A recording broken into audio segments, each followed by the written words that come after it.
J'ai monté cette société il y a bientôt un an, donc vous voyez, c'est très jeune. L'objectif de la société, c'est de créer des outils intelligents pour l'industrie agricole. Voilà, donc pour transformer l'industrie agricole grâce à la data. Donc moi, je suis justement pas un acteur de l'ubérisation. Je suis pas là pour détruire le monde actuel, mais plutôt pour l'aider à rentrer au XXIe siècle et à transformer. Et donc je vais vous faire une présentation très orientée autour de l'industrie, donc les coopératives, voilà, en essayant de vous montrer comment la data peut transformer ces sociétés et transformer en particulier les experts en super experts. Ça marche pas, si ça marche, voilà. Alors, la data science, tout le monde va vous parler de data aujourd'hui. Il y aura beaucoup d'acteurs qui vont vous expliquer, qui produisent beaucoup de données, d'autres qui agrègent des données. Nous, on est dans la trituration de la donnée, on crée des outils à partir de la donnée. Bon, tout le monde va vous parler de données, voilà. Alors, pourquoi on va vous parler de données? Pourquoi aujourd'hui et pas il y a 10 ans?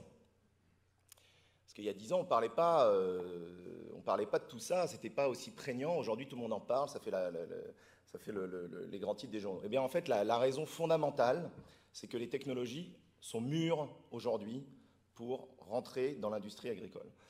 Elles sont mûres parce que les coûts, en fait, de collecte des données, de stockage des données et de travail de la donnée, de calcul de la donnée, se sont effondrés depuis à peu près 10-15 ans.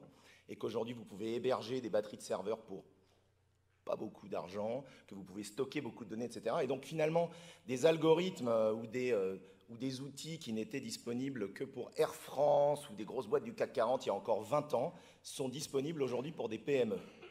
Comme le secteur agricole est plutôt un tissu de sociétés qui sont de taille moyenne, eh ben, c'est aujourd'hui, en fait, que ces technologies vont être disponibles et accessibles à des coûts raisonnables dans le secteur agricole.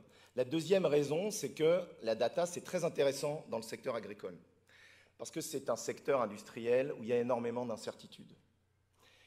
Alors vous vous en rendez peut-être pas compte parce que vous venez de ce monde-là, mais moi je viens pas de ce monde-là. Moi je viens du monde, je viens d'un autre monde, hein, le monde des médias, etc. Un monde où il y a aussi beaucoup d'incertitudes parce qu'on traite de l'humain, mais en fait le secteur industriel dans lequel vous êtes, l'agriculture, a beaucoup d'incertitudes, et quand il y a beaucoup d'incertitudes, la donnée a beaucoup de valeur. Si vous êtes dans des secteurs où tout est connu et prévisible, ça ne sert à rien d'avoir de la donnée. Ici, il y a au moins 3 facteurs d'incertitude qui viennent se superposer. Vous avez des facteurs humains, parce que la production se fait par des humains dans des environnements autonomes, et donc finalement chacun fait un peu ce qu'il veut, et donc ça crée de l'incertitude pour les industriels qui sont derrière. Deuxièmement, on fabrique non pas de l'acier ou des voitures, on fabrique des choses qui sont à base de matière vivante, et la matière vivante, c'est incertain, il y a des facteurs d'incertitude. Troisième facteur d'incertitude, c'est le contexte. On fabrique tout ça en plus dans un contexte très incertain, un contexte climatique, un contexte territorial incertain, etc. Environnemental, avec de plus en plus l'environnement qui va rentrer en compte là-dedans, et donc avec beaucoup d'incertitudes qui se superposent. Et donc tout ça fait que c'est difficile d'optimiser, d'anticiper, voilà, et d'avoir des outils. Et donc c'est pour ça que l'agriculture est particulièrement... non, ça ne marche pas, oui, voilà. C'est pour ça que c'est intéressant, et c'est pour ça qu'il y a une opportunité aujourd'hui d'utiliser la data pour transformer les experts en super experts. Hein. Aujourd'hui, l'agriculture, c'est un monde d'experts, évidemment, puisque comme je vous l'ai dit, il y a beaucoup d'incertitudes, donc on va se baser sur son expérience, on va dire, bah oui, mais je sais que quand je vois ça, ça se passe comme ci, comme ça, je le fais à l'intuition, à l'expérience, etc. Alors il commence à y avoir des outils pour faire de la gestion, bien sûr, donc ça permet de fluidifier les données, mais finalement, il n'y a pas beaucoup d'outils d'aide à la décision. Parce que quand il y a beaucoup d'incertitudes, c'est difficile de prendre des décisions. Et donc, on va se baser sur l'expérience. Et la donnée, ça a cet avantage, quand vous les mettez entre les mains d'experts, de les transformer en super experts. C'est-à-dire que moi, ma vision, c'est que demain, en fait, les experts vont être outillés. Ils vont avoir plein d'outils autour d'eux qui vont les aider, qui vont affirmer, confirmer leurs intuitions, qui vont pouvoir leur permettre de naviguer dans les données, qui vont pouvoir leur permettre de faire des prévisions, qui vont pouvoir leur permettre de faire des simulations, de pouvoir interpréter. Et finalement, les experts vont être dotés de super pouvoirs, ils vont avoir des métiers qui vont changer, ils vont être capables d'utiliser les outils, etc. Donc, essayez de vous projeter un peu d'ici 5 ans. Voilà, tous les experts, tous les gens qui travaillent dans le monde agricole vont être ultra outillés par des outils qui vont les aider et qui vont les accompagner dans leur prise de décision. Alors, à mon avis, c'est une transformation qui est extrêmement bénéfique pour le secteur. Moi, je suis très optimiste. Ça va toucher tous les métiers. Voilà, donc nous, on travaille dans l'industrie, comme vous l'avez compris. Donc ça va du conseil, l'agrofourniture, jusqu'à ce qu'on appelle la food chain, c'est-à-dire en gros la collecte, le stockage, la transformation, les choix de transformation, d'approvisionnement, etc., y compris les prix qui, a priori, seront en tout cas intégrés dans le cadre d'outils décisionnels. Et je voulais vous montrer, nous, on a commencé dans le sucre, hein, donc c'est un peu loin peut-être de l'élevage, mais néanmoins, dans le sucre, il y a plein d'experts, et en particulier, un des gros problèmes de la betterave sucrière, c'est la logistique, où aujourd'hui, toute la logistique des betteraves autour des usines est en gros piloté par des experts logisticiens. Et ces experts n'ont pas d'outils. Pourquoi? Parce que c'est très compliqué de piloter la logistique. Vous avez des grues qui vont chercher des tas de betteraves avec des camions qui font des allers-retours, etc. C'est un secteur d'experts. Les experts sont très très bons, ils sont très pointus et ils n'ont pas d'outils. Tout le monde travaille sur Excel de manière très, voilà, très locale, avec ses petites recettes personnelles, etc. Et donc nous, on a commencé à travailler avec eux. C'est des gens qui avaient beaucoup de données, qui ne les ont jamais vraiment utilisés, qui n'ont jamais essayé de les travailler pour créer des outils qui puissent permettre d'optimiser leur productivité et, voilà, et même l'intérêt de leur métier. Et donc, en fait, le premier outil qu'on leur a créé, alors nous, on travaille très vite, on a une plateforme, on est très agile. Voilà, donc, en gros, en 3 mois, on met entre les mains des experts, des outils qui vont leur permettre, et puis on essaie de finir les produits avec eux. Voilà, on fait ce qu'on appelle de la co-création. Et donc, le premier outil qu'on leur a mis entre les mains, c'est un outil qui leur permet de jouer avec ces données. Ça a l'air de rien, mais en fait, ça change tout. C'est-à-dire que, pour la première fois, vous avez un logisticien dans une usine qui est capable, en temps réel, de pouvoir jouer avec ces données, de pouvoir comparer des camions en temps réel, de pouvoir comparer des indicateurs, de pouvoir en comparer 1, 2, 3, de pouvoir, et de manière très ludique, de pouvoir faire varier les temporalités, de pouvoir dire, bah, tiens, j'ai cette intuition-là, qu'est-ce que ça veut dire, etc. Et en fait, à partir de ces simples outils de navigation de données, vous avez une multitude de cas d'usage qui se sont dégagés. Hein, c'est-à-dire, oui, mais tiens, pardon. Pour les betteraves qui sont loin, ça devrait se passer comme ça. Tiens, ça confirme ce que je pensais, etc. Donc, rien que, enfin voilà, le démarrage en fait du travail sur la donnée, c'est déjà de pouvoir commencer à les voir, à jouer avec, à pouvoir avoir un accès facile aux données. Mais ce n'est pas tout. À partir d'un même fichier de données, à partir de ces mêmes données, vous pouvez commencer à faire de l'optimisation. C'est-à-dire, vous pouvez commencer à demander à la machine de faire des calculs. Voilà. Et donc, nous, à la base, on est des matheux. Hein. Moi, j'aime les maths, je viens des maths. Voilà. J'ai un profil assez matheux, donc on ne peut pas s'empêcher de faire des maths. Et donc, on leur a dit, mais pourquoi on ne pourrait pas demander à la machine d'optimiser votre affectation de camions? Aujourd'hui, vous les affectez un peu au jugé.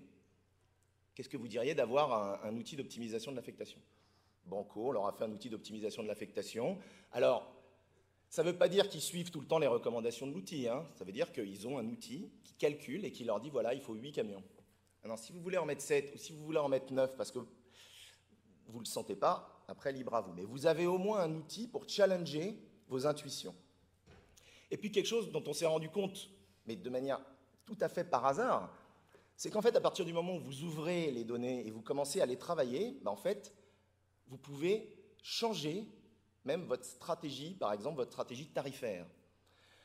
On s'est rendu compte, en fait, qu'ils avaient une stratégie tarifaire qui était extrêmement basique, justement, parce qu'il y avait beaucoup d'incertitudes. Et en fait, on leur a montré qu'il y avait beaucoup d'inégalités qui étaient liées au territoire dans la rentabilité de leur transport et qu'il était possible d'isoler et d'identifier, en fait, ces incertitudes territoriales pour pouvoir les gérer en tant que telles et éventuellement faire une tarification qui soit différente en fonction des communes.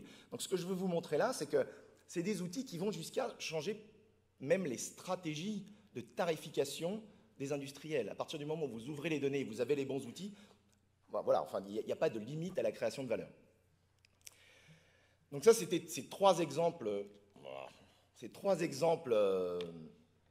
que je voulais vous montrer très concrets sur de l'expertise logistique enrichie par des outils d'aide à la décision. Alors si on se projette un peu, qu'est-ce que c'est le conseil aux exploitants?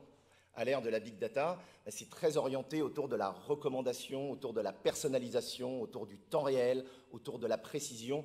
Donc ça revient un peu à ce que je vous ai dit, c'est-à-dire à partir du moment où on ouvre la boîte et on peut commencer à travailler les données, on va pouvoir faire des calculs qui vont être porteurs de valeur.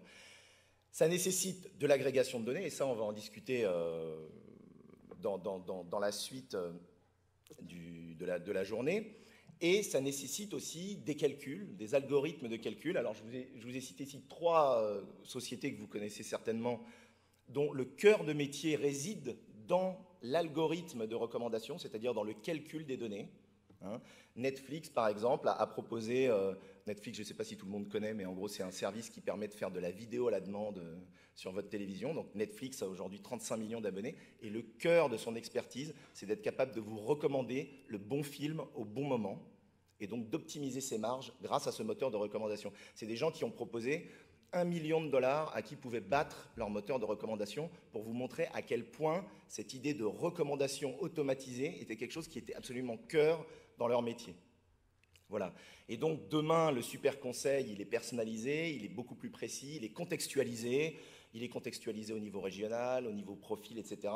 Il est adossé à des moteurs de recommandation, à des moteurs de prévision, de simulation, etc. Et pourquoi pas demain avoir des nouveaux services qu'on ne connaît pas encore. En tout cas, c'est un sujet qui est très exploratoire. On est vraiment au début, du sujet. D'ailleurs, on est en partenariat avec Ellipse justement pour travailler sur ce type d'expérimentation, pour savoir demain c'est quoi le conseil basé sur la data. Et j'en ai fini avec une conclusion pour vous dire que il faut voir la data comme un profond vecteur de transformation du secteur agricole. Il ne faut pas le voir comme une menace, je reprends ce que disait Hubert, il ne faut pas le voir comme une menace, mais comme un profond vecteur de transformation, comme un moyen vraiment d'ouvrir des opportunités en termes d'attractivité du métier, de valeur ajoutée, voilà, et de conseils. Elle va transformer tous les métiers traditionnels, c'est assez sûr. Voilà, le pilote d'avion des années 50 n'a plus grand-chose à voir avec le pilote d'avion d'aujourd'hui. C'est un super expert qui est outillé. Donc c'est comme ça qu'il faut voir cette transformation-là. Et à mon avis, les coopératives vont avoir un rôle assez majeur dans cette transformation-là parce qu'elles sont un peu au centre de toute la problématique d'agrégation de données, de stockage, de partage de la valeur et de gouvernance de la donnée qui